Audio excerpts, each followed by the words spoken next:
같이 기도드리심으로 주일 예배 시작하겠습니다. 은혜와 사랑의 주님 감사합니다. 오늘도 저희들 주의 처음으로 모였습니다. 하나님 이 예배 가운데 저희들 은혜 받기를 원합니다. 하나님 예배 가운데 기름 부으시고 하나님께서 사랑하는 백성들에게 하나님의 말씀을 전해주시고 은혜를 허락하여 주시옵소서.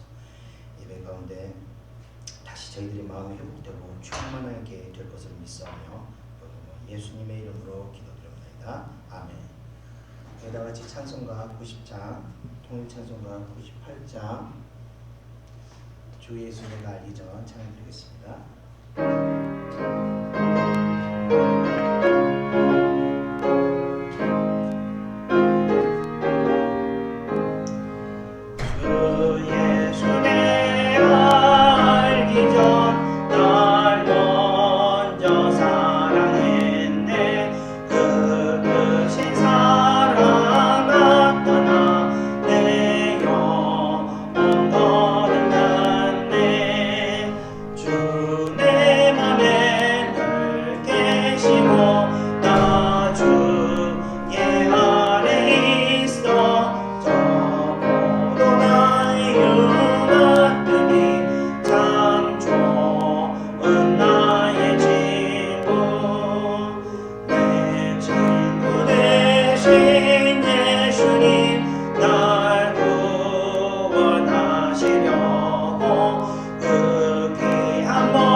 찬송가 200장, 통일 찬송가 234장, 달고 오묘한 그 말씀 찬양드리겠습니다.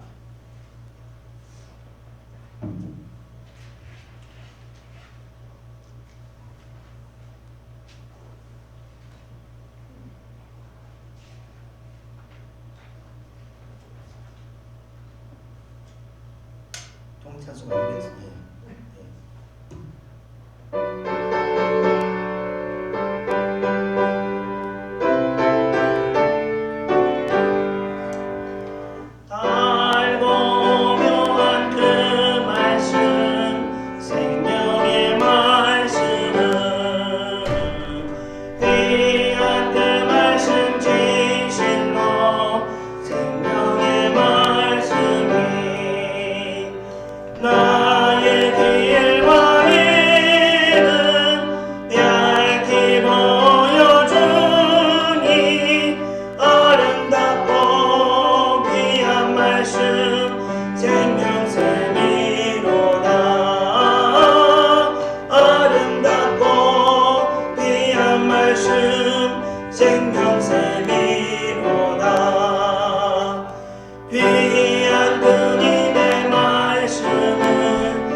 널리 울리어 뻗지는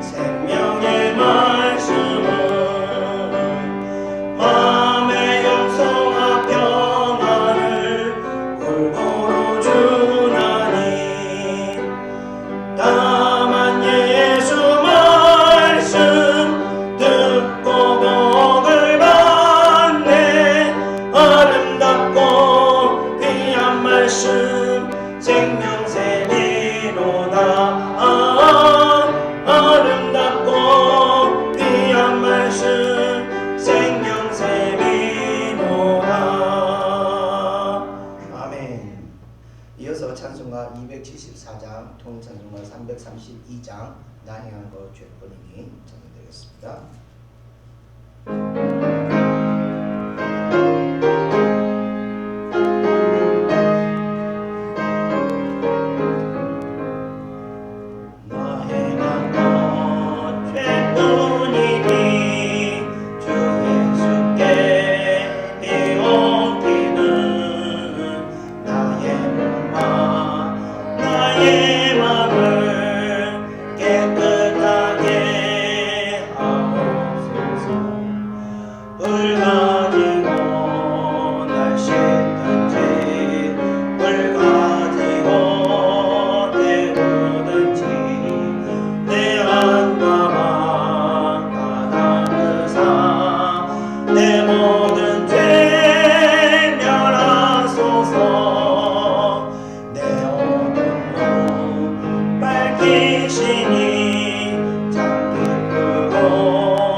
이어서 찬송가 287장, 통일찬송가 205장, 예수 앞에 나오면 찬송되겠습니다.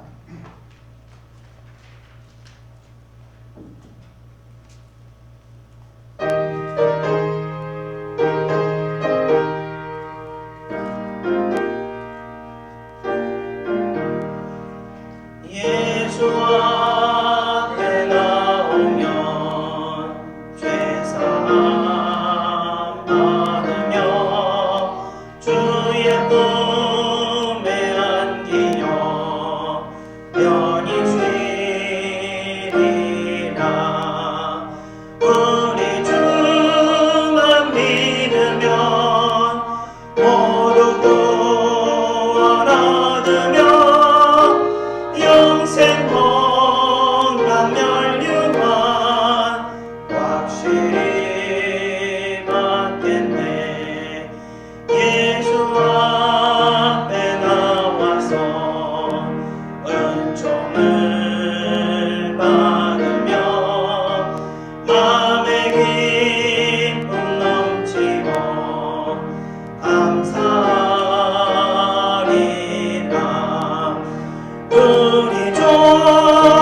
찬송가 322장, 통찬송가 357장, 세상의 어떤 신을 버리고 찬송 드리고 오늘 예배를 위해서 우리 다 같이 기도하겠습니다. 찬송가 322장입니다.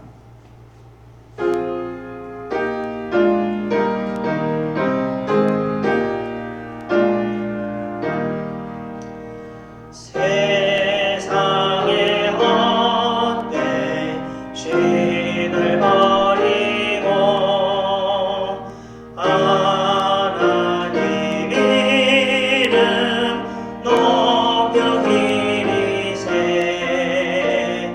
온전한 백성 모두 나와서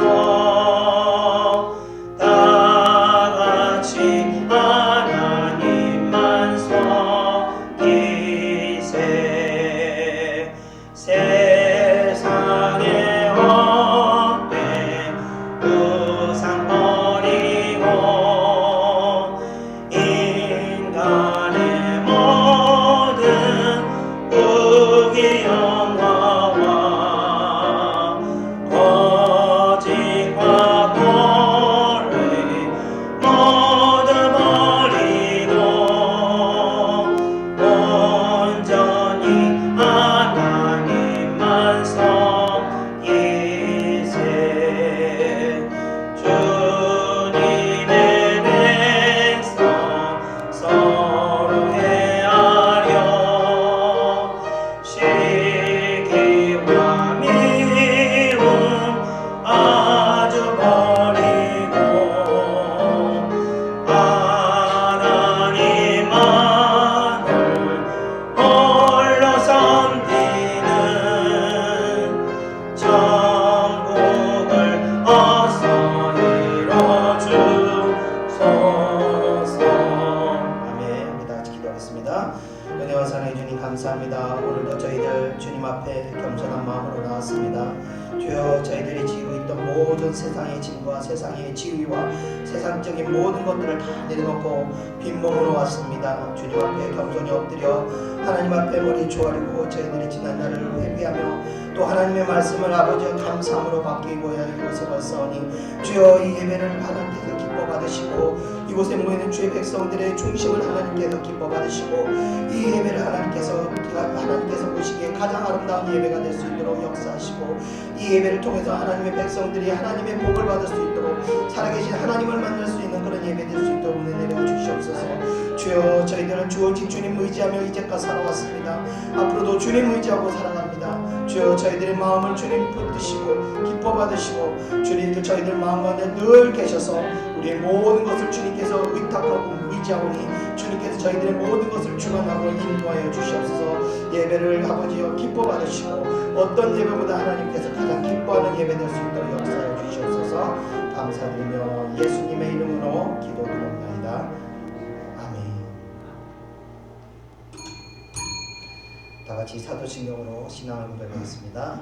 전능하사 천지를 만드신 하나님 아버지를 내가 믿사오며 그 외아들 우리 주 예수 그리스도를 믿사오니 이는 성령으로 잉태하사 동정녀 마리아에게 나시고 본디오 빌라도에게 고난을 받으사 십자가에 못 박혀 죽으시고 장사한 지 사흘 만에 죽은 자 가운데서 다시 살아나시며 하늘에 오르사 전능하신 하나님 우편에 앉아 계시다가 저리로서 산 자와 죽은 자를 심판하러 오시리라.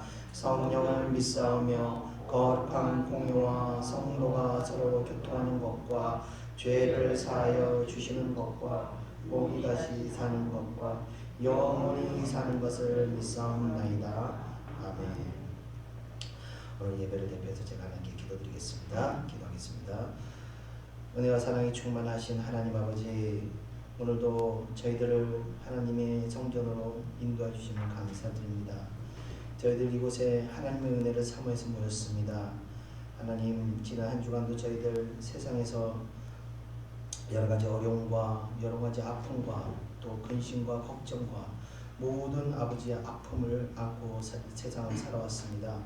하나님, 그 모든 세상의 아픔과 모든 어려움들이 하나님 저희들의 지게 너무나 무겁고 힘든 짐이오니 주님, 이 시간 주님께 저희들의 모든 짐을 드리옵니다. 하나님께서 저희 짐을 모두 지어주시고 맡아주셔서 저희들이 마음이 다시 가벼워질 수 있도록 역사해 주시옵소서. 우리들이 있는 모든 걱정과 고민들을 오직 하나님께 맡기고 주님의 그 인도하심을 믿고 따라가는 그러한 믿음 가질 수 있도록 역사하여 주시옵소서. 또 저희들 한 주간 하나님 말씀을 거역하며 또 하나님 말씀을 어기는 그런 아버지 죄를 범하였습니다. 하나님 마음으로도 또 행위로도 범한 저희들의 모든 죄악들 주님께서 용서해 주시옵시고 회개할 수 있는 심령을 주셔서 저희들의 마음이 다시 하나님의 은혜로 말미암아 정죄감이 사라지고 하나님 앞에 의롭다함을 입을 수 있도록 은혜 내려 주시옵소서. 오늘 산상수훈의 마지막 시간입니다. 이 시간을 통해서 하나님 이 산상수훈을 통해서 우리가 어떻게 신앙생활을 하고 어떻게 어떤 중심을 가지고 살아가야 하는지를 우리가 깨달았습니다.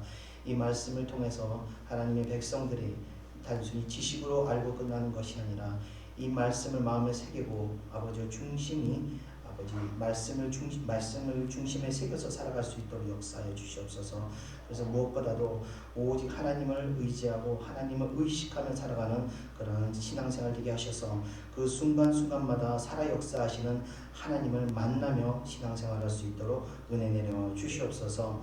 하나님 또 오늘 예배에 참석하지 못한 성도들도 있습니다. 이 코로나로 인해서 믿음이 연약한 자들이 모두 믿음에서 떨어지고 말았습니다.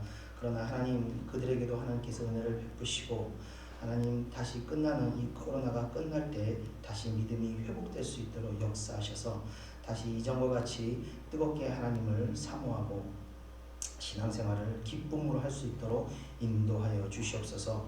예배가 있기까지 수고하고 봉사하는 손길들 위에도 늘 하나님의 은혜가 넘칠 수 있도록 역사하여 주시옵시며 모든 것 예수님의 이름으로 기도드렸나이다. 아멘.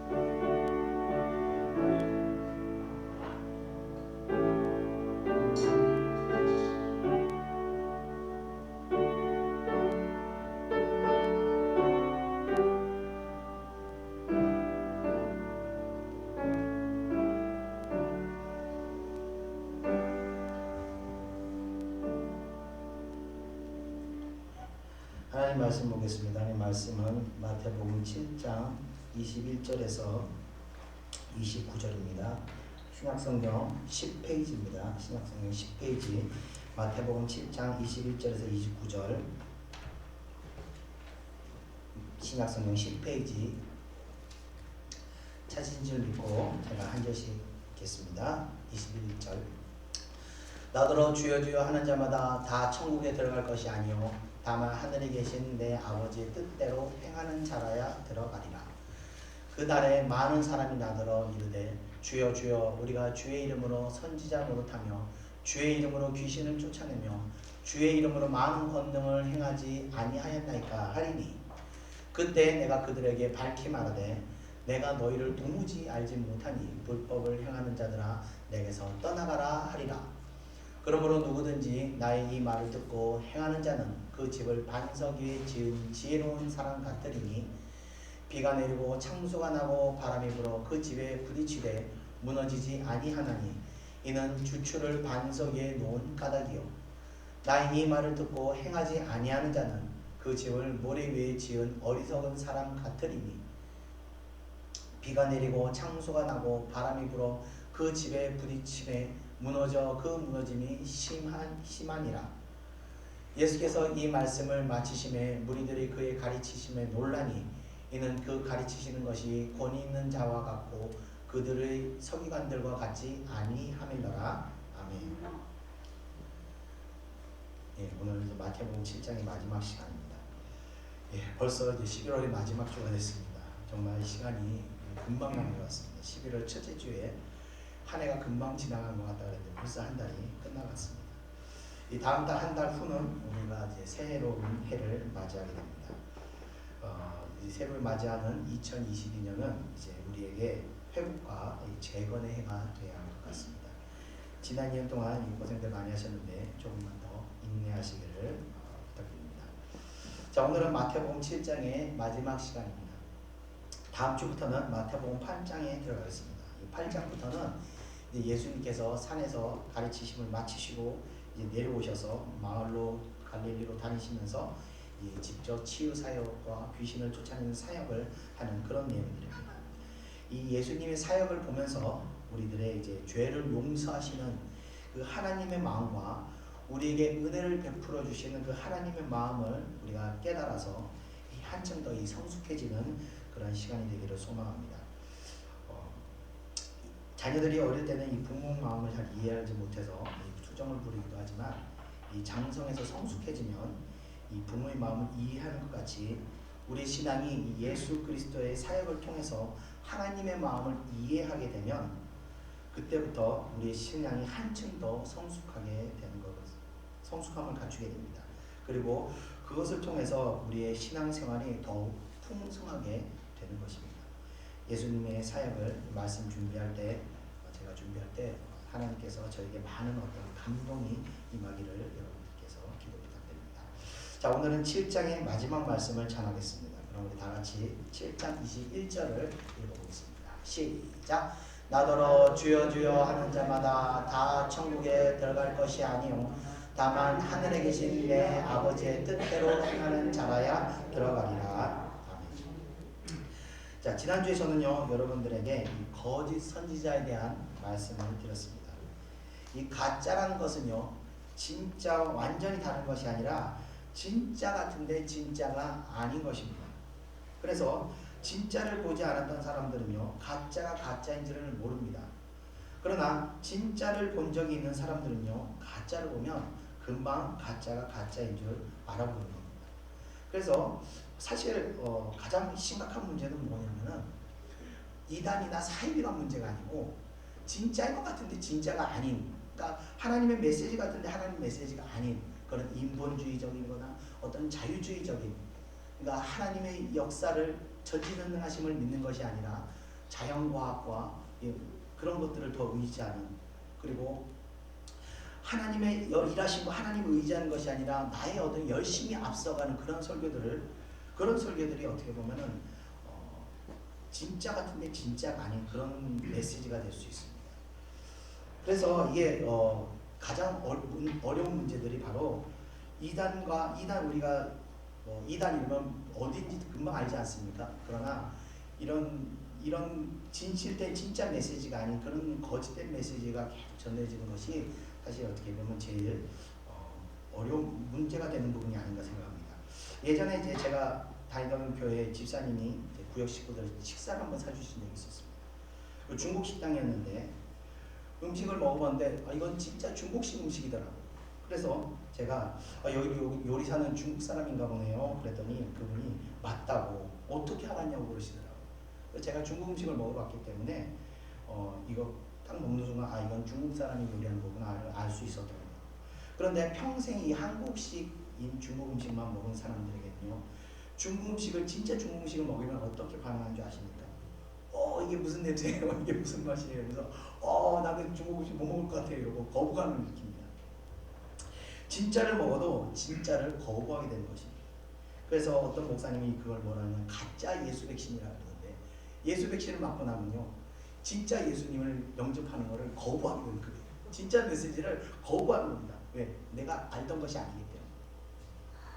그 가짜에 익숙해 있기 때문에 진짜를 먹으면요 거부감이 일어나는 겁니다. 그와 같이요 처음부터 이 거짓 선지자된 메시지에 길들여 있다 보면요 그게 진짜 신앙생활인 줄 알고 그것이 진짜 믿음인 줄 알고 믿게 되는 겁니다. 자, 이스라엘 멸망 직전에요 거짓 선지자들은요 하나님의 심판이 코앞에 닥쳐 있었지만 평안하다 평안하다 했습니다. 심판과 회개를 외쳤던 선지자는 오히려 백성들을 불안하게 한다는 이유로 때리고 옥에 가두었습니다. 자, 이런 현상은요 이 시대가 변해도 계속 이어지는 반복되는 현상들인 것 같습니다. 하나님의 뜻을 쫓아 그 말씀에 순종하기 위해서 무엇이든 포기할 수 있는 종, 영혼을 위해서는 목숨도 버릴 수 있는 그런 종을 만나는 것이 참 어려운 것 같습니다. 여러분들께서는 그런 종을 만나게 해달라고 항상 기도하시길 바랍니다. 이 학생이 좋은 선생님을 만나는 것이 복이 되듯이 성도가 좋은 종을 만나는 것은 하나님의 베풀어 주시는 큰 축복이 되는 겁니다. 저도 평신도 시절에 은혜 받고 싶어서 좋은 목사님 만나려고 한참 헤매고 다니던 시절들이 있었습니다. 여러분들께서 항상 이 부분을 그래서 기도하시기를 바랍니다. 저보다 더 좋은 목사님 만나게 해달라고 기도하셔야 됩니다. 세상에서 저는 가끔 이런 생각을 합니다. 세상에서 가장 행복한 신앙인이 있었다면 아마 예수님의 제자들이 아니었을까 생각을 합니다. 이 자신들을 위해서 목숨을 희생하셨고 그 죽으신 목사님이 부활을 직접 목격했으며 또 배반한 자기들을 용서해 주시는 그 용서의 은총을 직접 경험하는 그 감격을 누렸기 그런 제자들이 아마 가장 행복한 신앙인들이 아니었는가 생각합니다. 그런데 그 반대로 가장 불행한 사람은 이 거짓 종을 만나는 사람들이 아닌가 또 생각해 봅니다. 이 성도에게 좋은 종을 만나는 것은 하나님의 은총입니다. 하나님께서 여러분들 신앙생활을 이 좋은 목사와 함께 나누게 되기를 항상 기도하시기를 축원드립니다. 자, 지난주에 제가 이제 장로급 교리에 대해서 선택의 교리를 말씀을 드렸었습니다. 그러니까 하나님께서 한번 택한 사람은 절대 버리지 않으신다라는 겁니다. 그러니까 구원받지 못할 두려움보다는 구원의 확신을 가지고 사는 것이 바로 이 선택 교리의 유익입니다. 그런데 오늘 말씀은요, 이 교리를 부정하는 듯한 그런 말씀으로 들립니다. 이 말씀은 마치 우리가 주님의 이름을 입에 달고 산다 할지라도 모두가 천국에 가는 것이 아니라 행함을 중요시하는 말씀과 같이 들린다는 겁니다. 그러니까 입술로는 주여 주여 주여 이렇게 부르지만 마음속 깊은 곳에서는요, 예수님을 부인하는 그런 거짓 신앙 고백을 가리키는 것입니다. 이 선지자에도요 참 선지자와 거짓 선지자가 있듯이 이 신앙인들에도 참 신앙인들과 거짓 신앙인들이 존재하는 겁니다. 그것을 비유한 이야기가 있는데 바로 가라지의 비유입니다.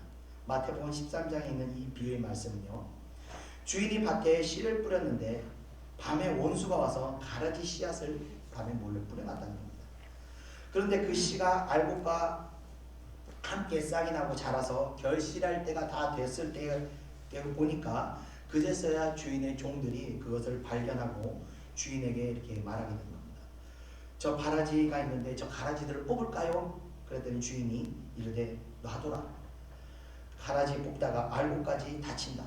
둘 다 자라게 둔 후에 추수 때가 됐을 때 내가 추수꾼들에게 말해서 가라지는 묶어서 불에다가 불살라버릴 것이고 곡식들은 곡간에 넣을 것이라고 말씀을 하셨다는 내용입니다. 자, 가라지는요, 이 사진에서 보는 것 같이 벽과에 속하는 잡초 식물입니다. 사진을 보시면요, 맨 왼쪽에 있는 것이 밀이고 중간이 가라지고 오른쪽이 볼입니다. 그래서 정말 비슷하죠. 멀리서 보면 이게 어느 게 가라지인지 볼인지 구분이 잘 안 갑니다. 매우 흡사합니다. 그래서 이 멀리서 보면 이게 밀인지 볼인지 구분이 안 가는데 특히 볼이하고는 굉장히 비슷해서 이게 예수님께서 어쩜 이렇게 적절하게 비유를 하셨을까 하는 생각도 들었습니다. 정말 어떻게 보면 다 곡식처럼 보이는데 이 보치인데 이 밭이라는 것은요, 이 밭이라는 것은 바로 교회를 말하는 겁니다. 이 교회 안은요 알곡도 있지만 반대로 이 가라지도 존재한다는 겁니다. 그런데 놀라운 것은요, 주님께서 이 가라지들을 그냥 놔두셨다고 말씀하시는 겁니다. 놀랍지 않습니까? 이 상식적으로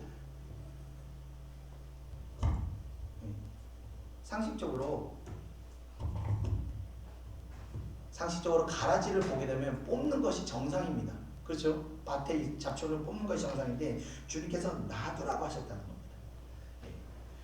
이 말씀의 뜻은요, 진실된 신앙이 아니라 신앙의 모습만 가지고 거짓된 신앙인들도 주님께서는 죽을 때까지 교회를 다니도록 그냥 놔두신다는 겁니다. 왜냐하면요, 이 거짓 신앙인들을 교회에서 뽑아내게 되면요, 그들이 그냥 꼽히는 것이 아니라 주변에 있는 신실한 그런 신앙인들까지 흔들어서 교회를 떠나가게 만들기 때문에 그렇습니다. 그래서 하나님께서는 그냥 놔둬라. 심판 때 내가 멸망하게 만들 것이다 라고 말씀하신 것입니다. 그래서 교회 안에는요, 진짜 신앙인과 또 가짜 신앙인도 존재하는 것입니다. 여러분들은 어떤 신앙이라고 생각하십니까? 나는 진짜 신앙이 맞나? 저는 이 말씀을, 이 구절을 읽을 때마다 늘 저를 제목합니다. 나는 진짜 목회자가 맞나? 반대로 그렇게, 그리고 또 여러분들은 항상 이 말씀을 접할 때마다 나는 진짜 신앙인이 맞나? 생각해 보아야 되는 것입니다. 그래서 성도나 목회자가 서로 간에 서로가 진실된 상대를 만나야 되는 겁니다. 좋은 목사를 만나야 성도가 복을 받듯이 또 신실한 신앙인들을 만나야 목회자의 목회가 열매를 맺게 되는 것입니다. 이어지는 22절을 여러분 제가 읽어보겠습니다.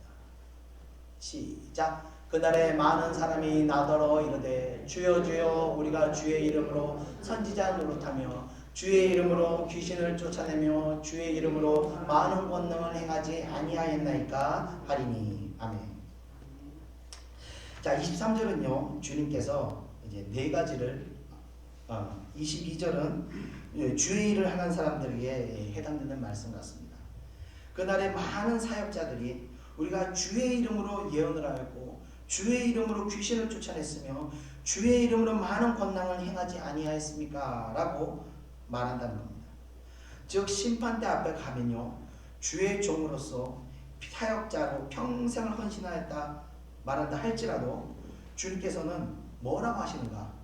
23절 나와 있는 거 다 같이 한번 읽어보겠습니다. 시작. 그때 내가 그들에게 밝히 말하되 내가 너희를 도무지 알지 못하니 불법을 행하는 자들아 내게서 떠나가라 하시니라. 아멘.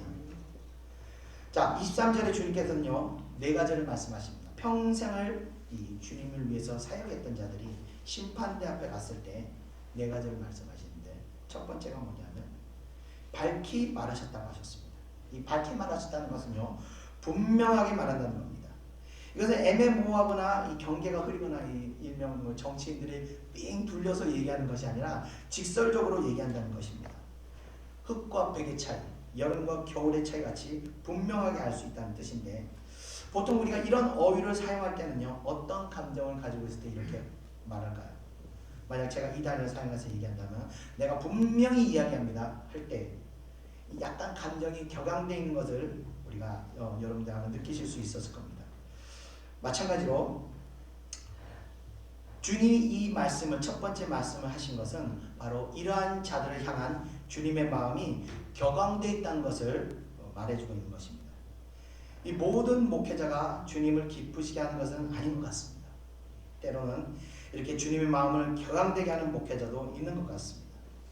어떤 사역자가 주님의 마음을 격앙케 하는지 두 번째로 한번 보겠습니다. 두 번째는 내가 너희를 도무지 알지 못하노라 라는 것입니다. 자, 주님의 이름으로 평생 사역을 했지만 주님께서 너희를 도무지 알지 못하겠다 라고 말씀하셨다는 겁니다. 자, 이 말씀은요 주의 사역자들이 천국에 들어갈 때 듣게 될 가장 충격적인 말씀이 아닐까 생각이 됩니다. 평생 하나님을 위해서 섬김을 살았는데 하나님이 내가 너를 도무지 알지 못한다 라고 말씀하신다는 것은 이거 보통 충격적인 일이 아닐 수 없습니다. 자, 그런데 왜 주님께서는 도무지 알지 못한다 라고 말씀하셨을까요? 그 이유는 바로 그 사역 과정에서 하나님께서 함께 하시지 않았기 때문입니다. 즉 주의 종은요 하나님과 함께 동행하며 말해야 하는데 하나님의 뜻을 묻지도 알려고도 하지 않고 하나님의 일하심을 의지하지도 않은 채 자기 지식과 자기의 능력을 의지하게 되면요 하나님과 상관없는 사역이 되어버리는 것입니다. 하나님께서 기뻐하는 종은요 능력이 있고 그리고 말을 잘해서 실력이 뛰어난 종이 아니라 바로 순종하는 종입니다. 능력은요 하나님의 능력으로 행하시면 되기 때문입니다. 이 여리고성을 7바퀴 돌라고 말씀하셨을 때 여호수아에게 만약 강한 무기와 강한 군사가 있었다면 아마 그는 7바퀴 돌라는 말씀을 순종하지 못했을 겁니다. 왜냐하면 내가 가지고 싸워도 충분히 이길 수 있기 때문에 그렇습니다. 아마 그랬다면 하나님의 능력은 볼 수 없었을 것입니다. 그것은 곧 하나님과 상관없는 역사가 되어버리는 것입니다. 이 목회자들은요 하나님께서 죽으라면 죽는 것을 순종하는 종이라야 그 종의 사역이 하나님의 인정을 받게 되는 것입니다. 자, 세 번째 불법을 행하는 자라고 말씀하셨습니다. 이 불법이라는 것은요 하나님의 말씀을 거역하였다는 것을 의미합니다. 하나님 말씀에 대한 그 거역은 두 종류가 있습니다. 첫 번째는 행하지 말라는 것을 행하였을 때입니다. 가령 살인을 하지 말라, 도둑질하지 말라는 주님 말씀을 거역하는 불법입니다. 불법으로 죄가 됩니다. 두 번째는 행하라는 것을 행하지 않은 것을, 행하라고 말씀하신 것을 행하지 않는 경우, 예를 들면 안식일을 거룩하게 지키고 11조 온전히 드리고 내 이웃을 내 몸과 같이 사랑하라 등의 이런 말씀들을 순종하지 않을 때 바로 하나님께 죄가 되는 것입니다. 자, 이런 죄를 범하면서 사역을 하는 경우가 있습니다. 예를 들면 도둑질을 해서 그 돈을 가지고 헌금을 한다든 등의 일을 말하는 겁니다. 한 재벌 회장이 그런 얘기를 했다고 하더라고요. 과부와 고아를 사랑하라고 했다고 자기 부인을 버리고 다른 과부를 사랑하는 그런 행위가 바로 이 불법을 행하는 그런 것이 되는 겁니다. 자, 네 번째, 결국 주님께서는 그런 자들을 자신에게서 떠나가라고 하셨습니다. 천국의 주인이 여기서 떠나가라고 한다면 도대체 어디로 가야 하는 겁니까? 하나님의 뜻을 잘 헤아려 사역 잘하다가 천국 가면 너무나 영광스러운 순간이 되겠지만 자기 생각과 자기 뜻대로 잘못 갈 경우 정말 두렵지 않을 수가 없는 것입니다. 이어지는 24절을 다 같이 한번 읽어보겠습니다. 시작. 그러므로 누구든지 나의 이 말을 듣고 행하는 자는 그 집을 반석 위에 지은 지혜로운 사람 같으니라. 25절도 계속 읽겠습니다. 시작. 비가 내리고 창수가 나고 바람이 불어 그 집에 부딪히되 무너지지 아니하나니 이는 주추를 반석 위에 놓은 까닭이요. 아멘. 자, 산상에서 가르치는 예수님의 마지막 교훈은 바로 돌이키라는 것입니다. 이런 두려운 말씀을 듣고 바로 돌이켜 회개하는 사람은 그 집을 반석 위에 지은 지혜로운 사람이라고 합니다. 지난주에 제가 이 안 좋은 예언, 두려운 예언을 할 때는 그 예언이 이루어지기 위해서 목적으로 하는 것이 아니라 돌이켜, 그 두려움으로 돌이켜 회개하라고 하나님께서 그런 예언을 하시는 거라고 말씀드렸습니다. 그것처럼 우리가 두려운 하나님의 메시지를 받거나 두려운 어떤 예언을 봤을 때 그 두려운 마음을 가지고 회개할 때 하나님께서 그 모든 진노를 거둬주시고 그 예언이 이루어지지 않도록 하나님께 용서하시는 겁니다. 이 회개에는 그런 원리가 작용하는 겁니다. 그러나 지혜로운 사람은 그래서 예수님의 말씀을 듣고 예수님의 말씀의 중심은 그겁니다. 너희들이 신앙생활할 때 이 산상수훈의 처음부터 끝까지 다 하나의 일입니다. 신앙생활이라는 것이 사람에게 보이기 위한 것도 아니고 자기의 어떤 열심으로 하는 것도 아니고 하나님의 뜻을 따라 늘 마음속에 하나님을 의지하고 하나님의 뜻을 구하고 그 하나님의 인도하심을 따라가는 것이 바로 이 신앙생활이라는 것인데 그렇게 신앙생활 하지 않고 유대인들과 같이 바리새인들과 같은 그런 신앙생활을 이제는 돌이키라 이 말씀을 하시는 겁니다. 집을 세울 때는 바닥에 콘크리트 지반을 먼저 만듭니다. 그렇지 않으면 땅이 움직여서 집이 무너질 수 있습니다. 그래서 건축할 때도 항상 단단하게 만들지 않으면 무너져 내리게 됩니다. 과거 한국에서는요 부실공사 때문에 건물이 붕괴하는 사고들이 많이 있었습니다.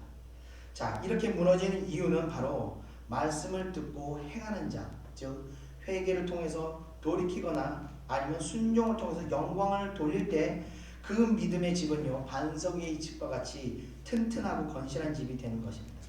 그리고 그런 사람의 신앙은요 아무리 주변에서 흔들어도 흔들리지 않게 되는 겁니다. 또 환경이 아무리 어려운 환경이 몰려와도 흔들리지 않게 되는 겁니다. 그러나 반대의 경우가 있습니다. 반대의 경우는 26절로 다 같이 보겠습니다. 시작. 나의 이 말을 듣고 행하지 아니하는 자는 그 집을 모래 위에 지은 어리석은 사람 같으니라. 아멘. 27절 계속 읽겠습니다. 시작. 비가 내리고 창수가 나고 바람이 불어 그 집에 부딪힘에 무너져 그 무너짐이 심하니라. 아멘. 자, 이와 같이 하나님의 말씀을 듣고 하나님의 말씀을 따라 살지 않은 신앙의 결과가 이렇게 되는 겁니다. 산상수훈은 아까 말씀드린 것처럼 결국 내면의 신앙을 만들어가는 그런 가르침을 주셨습니다. 이 가르침은 이전의 바리새인들과 가르침과는 완전히 다른 가르침이었습니다. 중심이 하나님을 의식하고 신앙생활하는 것입니다. 그러나 예수님의 이런 말씀을 듣지 않아 신앙의 내면을 아름답게 가꾸려 하지 않고 외형적인 부분만 의식하거나 이 사람들에게 보이기 위한 그런 신앙을 만들어가면 그것은 어리석은 사람으로 모래 위에 지은 집과 같이 어떤 외부의 환경이 조금만 물어봐도 한순간에 무너져 내리게 되는 것입니다. 자, 인생은 이 고통의 연속입니다. 물론 하나님께서 그 순간순간 중간중간 기쁨과 소망과 감사의 시간도 허락하시지만 이 전체적으로 볼 때는 기쁨과 즐거움보다는 이 고통의 시간이 더 많은 것 같습니다. 그런데 반석 위에 믿음의 집을 지은 사람은요, 어떤 어려움이 와도 이겨내게 됩니다. 그러나 순종이 없는 이 무늬만 무늬를 가지고 있는 사람은요, 환난이 되면 다 무너져 내리게 해서 일어날 힘조차 없게 되는 겁니다.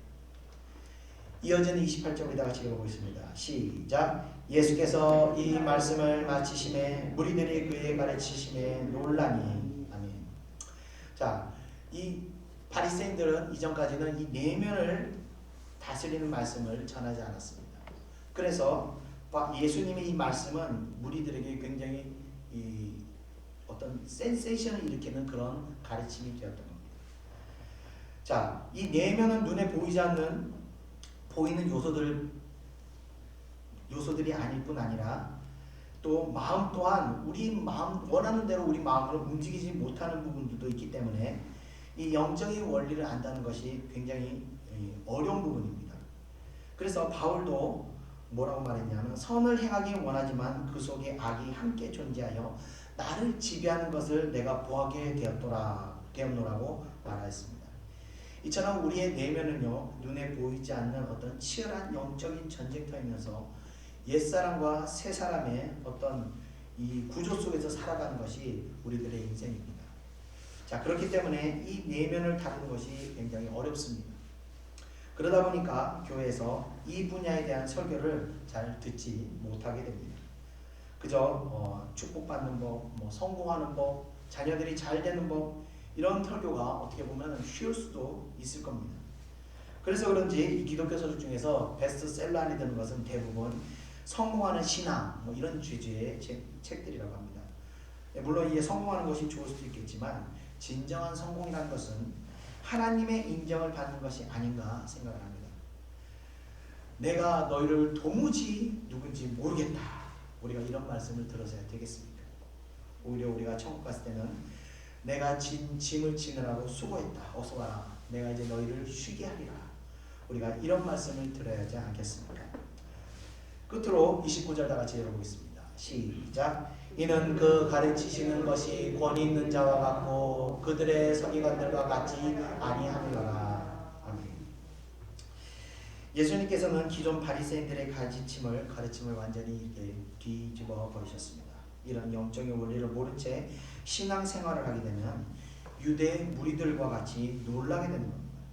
열심히 주일 지키고 봉사하고 헌금하고 그것만이 신앙생활이 다인 줄 아는데 그게 아니라는 겁니다. 이 내면의 세계로 들어가야 한다는 것을 예수님께서 무리들에게 가르치셨습니다. 우리의 신앙도 내면으로 들어가야 합니다. 한 단계 더 성장해 나가야 하는 겁니다. 그래서 하나님의 마음을 깨닫게 되고 배울 수 있게 되는 것입니다. 이 산상수훈을 통해서 이제 여러분들께서는 눈에 보이는 것을 따라가는 것이 아니라 또 사람의 시선을 의식하는 신앙생활이 아니라 마음에 거하시는 그 성령의 뜻을 따라 하나님을 두려워하는 마음과 하나님을 의지하는 마음을 가지고 신앙생활 하시기를 축원드립니다. 자, 무언가를 처음 배울 때는요, 원리를 모르기 때문에 이 초보자들은 선생님들이 시킨 대로만 합니다. 그러나 원리를 완전히 깨우치고 나면 배운 지식 외에 이 창의적인 것들이 더하여집니다. 예수님이 이런 가르침을 통해서 여러분들께서도 영적 원리에 대해서 깨달으셨을 줄 믿습니다. 이런 깨달음이 여러분들의 신앙생활을 더욱 신실하게 변화시켜주기를 소망합니다. 이 내면의 죄에 대한 경계와 회개가 없는 설교는요, 이미 영혼에 유익함이 없는 죽어있는 설교가 됩니다. 저도 예전에는 무조건 열심히 하면 신앙생활을 잘하는 줄 알았었습니다. 그런데 열심히 해도 채워지지 않는 이 공허함이 있었습니다.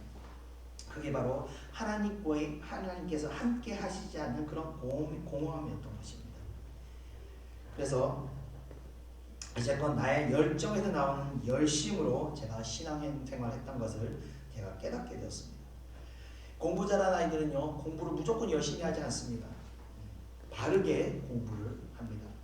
신앙생활도 마찬가지입니다. 열심히 주일 봉사, 헌신하는 것이 우선이 아니라 먼저 기본이 되는 내면의 문제들을 살필 줄 알아야 하는 것입니다.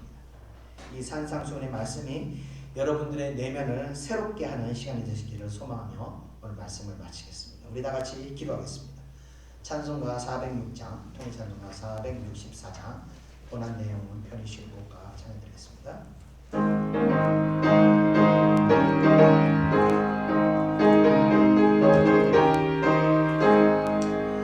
고난 내 영혼 편히 쉴 곳과 건강히 너도 안전한 복음 복고까지 너 다스리시는 주의 영원한 팔을 의지해 주의 영원하신 팔 함께 하사 항상 나를 붙드시니 어느 곳에 가든지 요동하지 않음은 주의 팔을 의지함이라. 세상 친구들 나를 버렸고 예수를 함께 동행함으로 주의 은혜가 충만하리니 주의 영원한 팔을 의지해 주의 영원하신 팔 함께 하사 항상 나를 붙드시니 어느 곳에 가든지 요동하지 않음은 주의 팔을 의지함이라. 나의 믿음이 연약해져도 미리 예비한 힘을 주시며 위대할 때도 안보하시는 주의 팔을 의지해 주의 영원하신 팔 함께 하사 항상 나를 붙드시니 어느 곳에 가든지 요동하지 않음은 주의 팔을 의지함이라. 넘지 못할 것 주께 없으니 나의 일생을 주께 맡기며 나의 모든 짐 대신 지시는 주의 영원한 팔을 의지해 주의 영원하신 팔 함께 하사 항상 나를 붙드시니 어느 곳에 가든지 요동하지 않음은 주의 팔을 의지함이라. 아멘. 기도하겠습니다.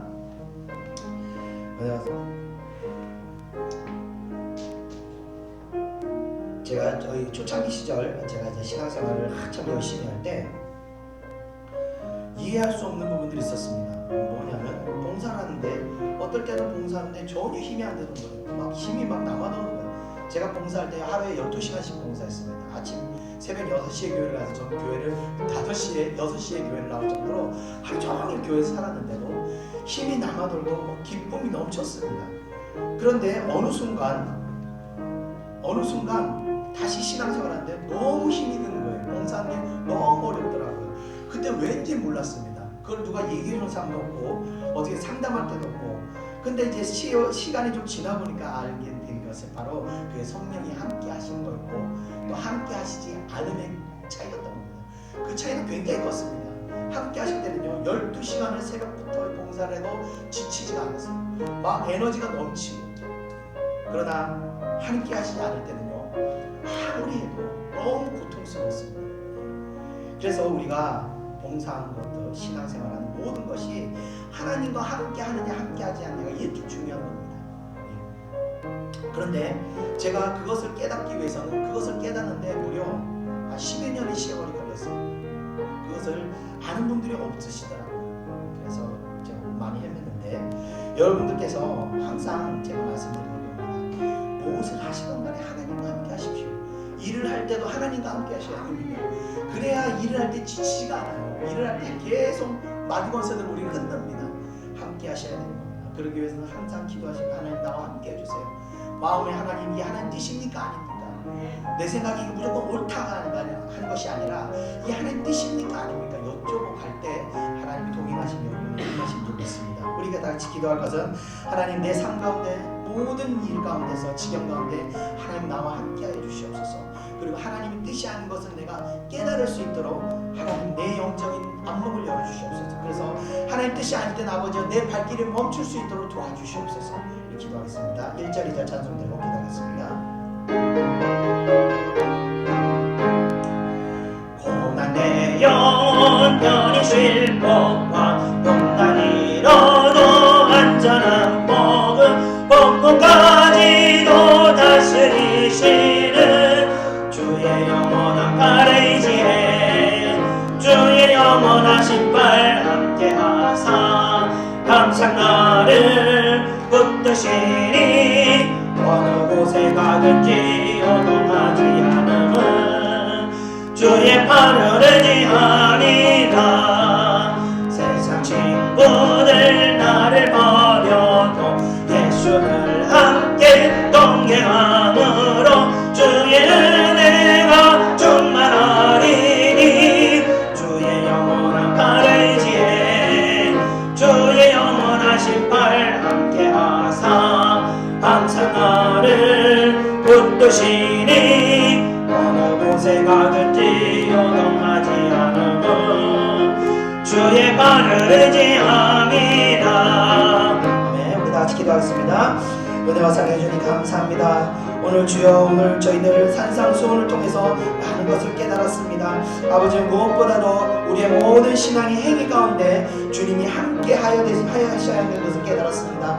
아버지여 이제껏 내가 하나님의 뜻도 구하지 않고 아버지여 내 생각과 나의 옳다함으로 아버지여 모든 것을 정죄하고 모든 것을 판단하고 이제까지 살았던 나의 모든 아버지여 연약함을 용서하여 주시옵소서. 이제는 내가 아버지여 모든 봉사와 모든 신앙의 모든 행위 가운데 또 아버지 세상 일을 하는 가운데서도 아버지 하나님의 뜻을 묻고 아버지 그 뜻을 따라가는 아버지 오직 하나님을 의지하는 그런 신앙 될 수 있도록 인도하여 주시옵소서. 우리의 마음밭을 아버지 규경시켜 주시옵소서. 나의 지식과 나의 아직과 나의 어떤 생각들로 가득 찬 것들을 아버지 규경시켜 주시고 오직 하나님 말씀의 씨앗들이 우리 마음에 뿌려지게 하셔서 아버지 말씀 따라 우리가 따라가는 우리의 신앙생활 될 수 있도록 인도하여 주시옵소서. 이제까지 아버지 내면을 다루지 않고 아버지 외형적인 것만 바라보았다면 아버지 이후로는 내면을 바라보며 하나님을 아버지 두려워하며 하나님을 아버지 의지하며 살아가는 그런 신앙이 될 수 있도록 역사하여 주시옵소서.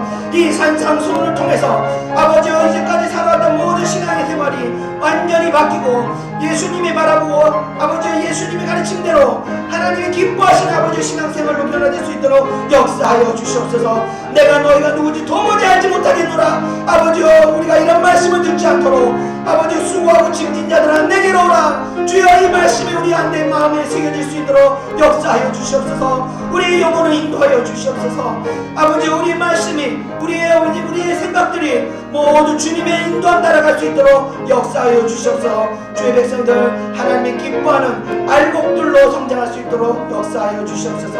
우리 사랑하는 백성들 아버지 일단 살아가는 날 동안 오직 주님 의지하고 오직 주님 붙들고 가는 그런 아버지 신실한 알곡과 같은 성도들 될 수 있도록 역사하여 주시옵소서. 감사하며 모든 것 예수님의 이름으로 기도드립니다. 아멘.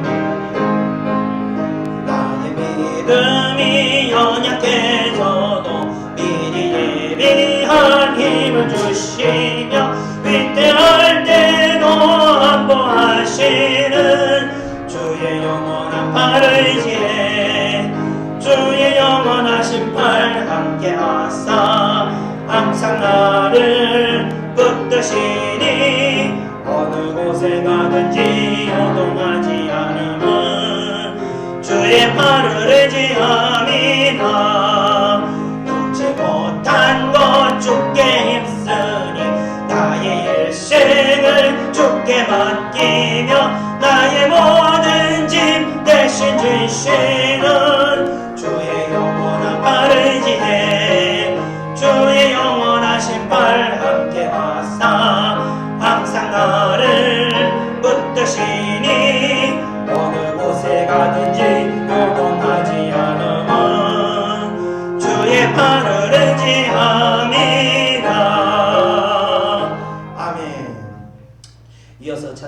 407장, 통찬송가 465장 구주와 함께 나 죽었으니 찬양드리겠습니다.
언제나 주는 날 사랑하사 언제나 새 생명 주시다니 영광의 그날에 이르도록 언제나 주만 바라봅니다. 뼈 아픈 눈물을 흘릴 때와 쓰라린 마음으로 탄식할 때 주께서 그때로 같이 하사 언제나 나를 생각하시네. 언제나 주는 날 사랑하사 언제나 새 생명 주시다니 영광의 그날에 이르도록 언제나 주만 바라봅니다. 내 몸의 약함을 아시는 주 곧 고칠 질병이 아주 없네. 괴로운 날이나 기쁜 때나 언제나 나와 함께 계시네. 언제나 주는 날 사랑하사 언제나 새 생명 주시다니 영광의 그날에 이르도록 언제나 주만 바라봅니다. 아멘. 어떤 목사님이 영성이 뭐냐고 물으니까 한마디로 죽어야 되는 거라고 그러시더라고요. 근데 사람이 죽지 못합니다. 우리는 이 살아있는 이 육신을 가지고 있기 때문에 우리는 펄펄하게 살아있습니다. 그래서 죽기 위해서는 어떻게 해야 되냐? 주님을 의지해야 됩니다. 제가 몇 번 말씀드렸지만 저희 딸을 이렇게 장애인으로 만든 의사를 용서하기 위해서 용서가 안 되더라고요. 어떻게 용서를 할 수 있겠습니까? 한 달을 우는데 한 달을 하나님 나 용서 못합니다. 용서 못합니다. 하나님께서 계속 용서해라 그 한 달간의 눈물을 흘리면서 마음에 용서 못하는 그 아집이 풀리더라고요. 그러면서 그 의사를 축복해주고 용서가 됐습니다. 그것처럼 우리는요, 우리 자아를 죽이기 위해서는요, 눈물을 흘리고 정말 그걸 내려놓기 위해서 이 성령을 의지해야 됩니다. 성령께서 풀어주시는 겁니다. 이 시간 기도하겠습니다. 여러분 각자가 다 이 아집이 있을 줄 믿습니다. 고집도 있고 이것만은 하나님 나는 포기 못해요. 내가 이것만은 용납 못해요. 이런 어떤 옹머리들이 있으실 겁니다. 그걸 우리가 어떻게 할 수가 없어요. 성령께서 해결해 주시는 겁니다. 그러기 위해서 우리가 성령을 이제 기도해야 되는 겁니다. 이 시간 우리 마음에 있는 이 응어리짐, 이 죽지 못하는 것들을 하나님, 이 움켜쥐고 있는 이 힘들이 풀어지게 해달라고 기도하겠습니다. 1절을 찬양하고 기도하겠습니다.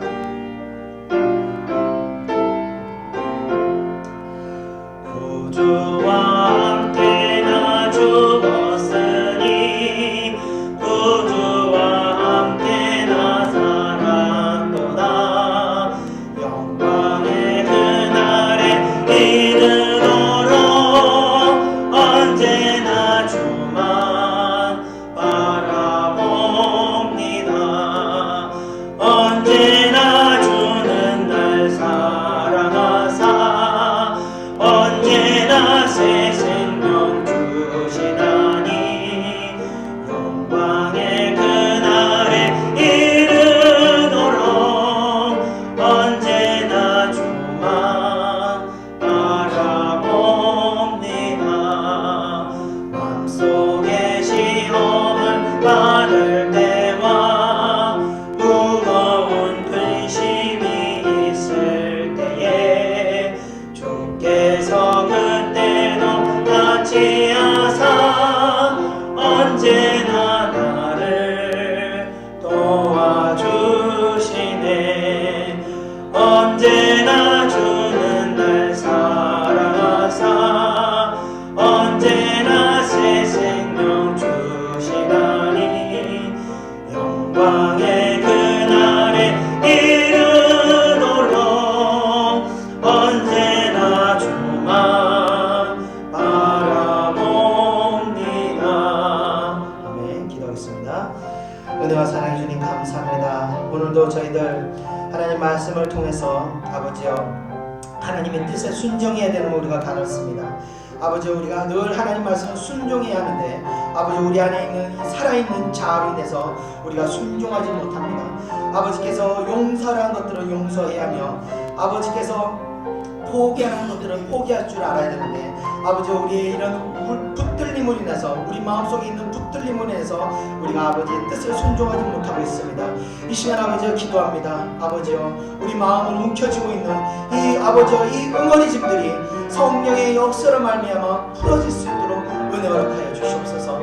마음에 맺힌 이런 아픔과 마음에 맺힌 상처로 인한 이 응어리짐들이 아버지여 성령의 은혜로 말미암아 위로받게 하시고 아버지여 이 상황들을 이해하게 하셔서 아버지여 이 뭉클짐들이 풀어질 수 있도록 역사하여 주시옵소서.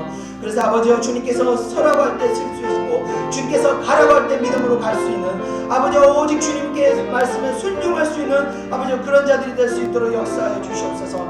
이제까지 내 방식과 내 뜻대로 살아왔던 것이 아니라 앞으로는 아버지 주님의 뜻과 주님의 뜻을 의지하고 살아갈 수 있도록 역사하여 주시옵소서. 아버지 우리가 죽어야 하는데 내 자아가 죽어야 할 때 아버지 죽어지지 못하는 아버지 나의 연약함을 불쌍히 여기시고 이 시간 기도합니다. 성령의 기름 부심을 부탁하고 기도합니다.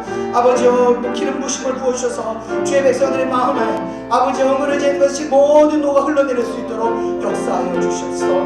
마음 가운데 아버지 모든 주님의 사랑이 아버지 다시 회복될 수 있도록 역사하여 주시옵소서. 주님이 주시는 그 긍휼한 마음이 다시 아버지 넘칠 수 있도록 역사하여 주시옵소서. 그래서 주의 백성들 늘 하나님의 말씀에 순종하고 따라가는 그런 신실한 자들이 될 수 있도록 역사하여 주시옵소서. 감사드리며 예수님의 이름으로 기도드립니다. 아멘. 아픈 눈물을 흘릴 때와 쓰라린 마음으로 단식할 때 주께서 그때도 같이 하사 언제나 나를 생각하시네. 언제나 주는 날 사랑하사 언제나 새 생명 주시나니 영광의 그날에 이르도록 언제나 주만 바라봅니다. 내 몸의 약함을 아시는 주 못 고칠 질병이 아주 없네. 외로운 날이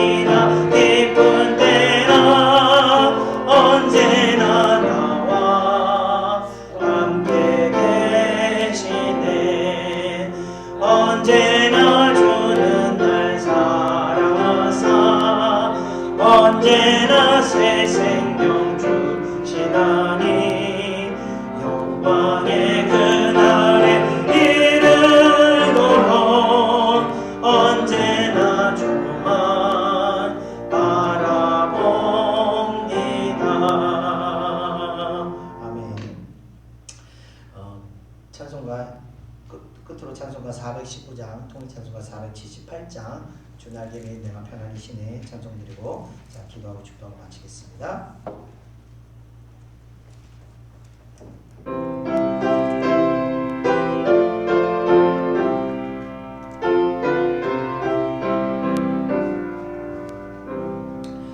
주날 예배 내가 평안히 쉬네 밤새고 비바람 불어쳐도 아버지께서 날 지켜주시니 거기서 평안히 쉬리로다. 주날 예배 평안하다. 그 사랑 그늘 자리요. 주날 예배 내 쉬는 영혼 영원히 거기서 살리. 주날 예배 내 피난처되니 거기서 쉬기를 원하노라. 세상이 나를 위로치 못하나 거기서 평화를 누리리라. 주날 예배 평안하다. 그 사랑 그늘 자리요. 주날 예배 내 쉬는 영혼 영원히 거기서 살리. 주날 예배 참된 기쁨이 있네. 고달픈 세상 길 가는 동안 나보게 숨어 돌보심을 받고 영원한 안식을 얻으리라. 주날 예배 평안하다. 그 사랑 그늘 자리요. 주날 예배 내 쉬는 영혼 영원히 거기서 살리. 아멘. 기도하겠습니다. 은혜와 사랑해 주님 감사합니다. 오늘 저희들 또 하나님의 귀한 말씀을 들었습니다. 오늘로 이제 산상수훈의 말씀을 마쳤습니다. 하나님 말씀이 이제 저희들의 심령 가운데 각인되게 하여 주시옵소서. 이후로는 우리가 정말 하나님을 두려워하고 또 하나님을 의지하고 또 늘 하나님의 뜻을 쫓으며 살아가는 정말 하나님이 인정하는 그런 성도들이 될 수 있도록 인도하여 주시옵소서. 내가 너희를 도무지 알지 못하노라, 이런 말씀이 우리 예창교회 성도들에게는 해당되지 않는 정말 하나님의 인정을 받는 그런 성도들 될 수 있도록 인도하여 주시옵소서. 또 이 교회로 해서 기도드립니다. 하나님, 이 교회 늘 하나님의 보호하심과 하나님의 인도하심이 이 교회를 지켜주시고, 이 교회는 모든 주의 백성들이 하나님을 만나고 또 하나님으로 은혜를 경험하며 또 모든 하는 일 가운데서 하나님의 그 살아계심을 경험할 수 있도록 은혜 내려주시옵소서. 하나님과 우리의 관계가 하나님 지식적인 관계가 아니라 아버지 인격적인 관계가 될 수 있도록 역사해 주시옵소서. 늘 하나님과 교제하고 하나님과 교통하는 하나님 유기적인 그런 관계로 우리의 신앙생활이 성장할 수 있도록 역사하여 주시옵소서. 다윗을 향해서 주님께서 내 마음에 합한 자라고 말씀하셨습니다. 우리의 찬양 성도들 한 사람 한 사람 또한 주님의 마음과 합한 자들이 될 수 있도록 인도하여 주시옵소서. 훗날 우리가 천국에 이르렀을 때 하나님께서 저희들을 기뻐 맞이하시는 그런 성도들, 그런 신실한 성도들 될 수 있도록 인도하여 주시옵소서. 또 하나님, 예배 가운데 귀한 예물들이 손길들이 있습니다. 하나님, 그 손길들 위에도 늘 하나님의 축복과 하나님의 인도하심이 함께 하셔 주시기를 간절히 소망하며 모든 것 예수님의 이름으로 기도드립니다. 아멘. 이제는 우리 구주 예수 그리스도의 은혜와 하나님의 크신 사랑하심과 성령의 인도하심이 이 자리에 모이는 사랑하는 주의 백성들 머리 위에 이제로부터 영원히 함께 있을지어다. 아멘.